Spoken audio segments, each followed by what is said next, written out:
আসসালামু আলাইকুম।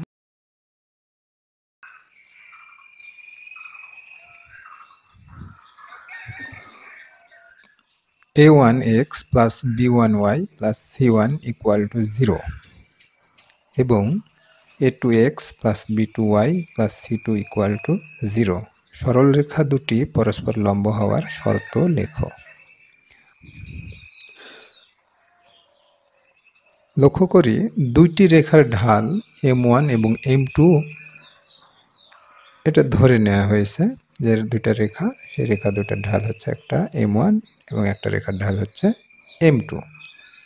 বলছে যে রেখাদ্বয় পরস্পর সমান্তরাল হবে যদি m1 সমান m2 হয়, আর রেখাদ্বয় পরস্পর লম্ব হবে যদি m1 গুণিত m2 ইকুয়াল টু -1 হয়। তো এখানে যেটা বলছে যে দুটা রেখা, সেই রেখাদ্বয় পরস্পর লম্ব হবে, তাহলে শর্তটা নির্ণয় করতে হবে। প্রথমে আমরা এই সমীকরণ দুটোর ঢাল নির্ণয় করি। দেওয়া আছে a1x plus b1y plus c1 equal to 0। এইটা আরও একটা জিনিস দেওয়া আছে a2x plus b2y plus c2 equal to 0। আমি প্রথমে এই অংশটা নিয়ে কাজ করি। এইটার ঢাল নির্ণয় করব এই y equal to mx plus c এর মতো করে সাজিয়ে, অর্থাৎ এই রেখাটাকে এখন এইটার মতো করে সাজাবো। তাহলে আমরা লিখতে পারি b1y equal to -a1x minus c1। তাহলে y ইকুয়াল টু পাওয়া যাবে -a1 by b1x minus c1 by b1। অতএব m1 সমান, এটার ঢাল ধরে নিলাম m1 minus a1 by b1।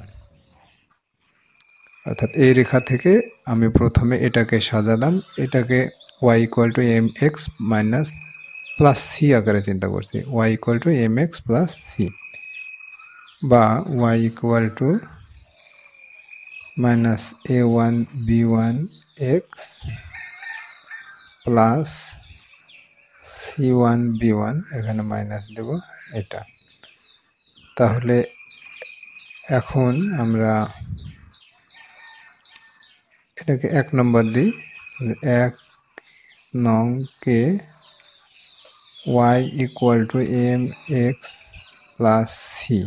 তো এখানে m না দিয়ে আমরা m1 দিই, কারণ দুইটা সমীকরণ আছে, দুইটাকে আলাদা আলাদাভাবে দেবো। m1 x প্লাস c এর সাথে তুলনা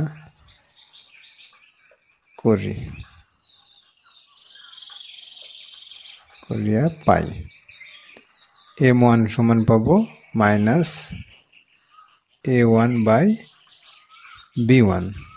m1 সমান পাওয়া যাচ্ছে মাইনাস a1 বাই b1, কারণ এটা হচ্ছে y x এর সাথে m1 আছে, আর x এর সাথে মাইনাস a1 বাই b1 আছে। তাহলে আমরা পাচ্ছি m1 সমান a1 বাই b1। একইভাবে আমরা এইটার ক্ষেত্রে দেখব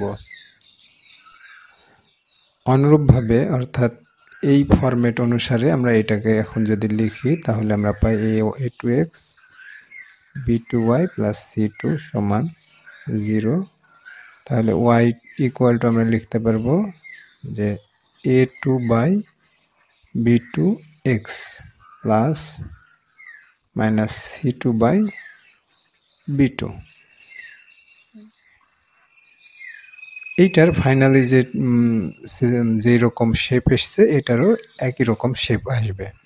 এখানে a1 বাই b1 আছে, মাইনাস a1 বাই b1, এখানে মাইনাস a2 বাই b2 আসছে, আর এখানে মাইনাস c1 বাই b1, এখানে মাইনাস c2 বাই b2 আসবে। তাহলে এটা আমরা এইরকমভাবে চিন্তা করলে পাচ্ছি, অতএব m2 মানে এই রেখার ঢাল সমান পাওয়া যাচ্ছে a2 বাই b2। এবার আমরা পরস্পর লম্ব হওয়ার শর্তটা প্রয়োগ করব। এখন দুইটা রেখার ঢাল হচ্ছে m1 এবং m2। রেখা দুটা যদি পরস্পর লম্ব হয়, অর্থাৎ লম্ব হবে যদি m1 গুণিত m2 ইকুয়াল টু মাইনাস হয়। তাহলে আমরা লিখব শর্ত মতে রেখা দুটোর ঢাল রেখাদ্বয় পরস্পর পরস্পর লম্ব, রেখাদ্বয় পরস্পর লম্ব, অতএব m1 গণিত m2 ইকুয়াল টু -1 হবে। তাহলে m1 কত? মাইনাস a1 বাই b1 গণিত minus a2 by b2 equal to -1। তো মাইনাসে মাইনাসে প্লাস, উপরে a1 a2, নিচে b1 b2, এই পাশে -1। অতএব আমরা এটা ক্যালকুলেশন করি, বা a1 a2 equal to b1 b2, এইটা এই পাশে নিয়ে আসি, a1 a2 plus b1 b2 equal to 0। এই দুটো রেখা পরস্পর লম্ব হওয়ার শর্ত হচ্ছে a1 a2 plus b1 b2। এটা হচ্ছে এই প্রশ্নের অ্যান্সার।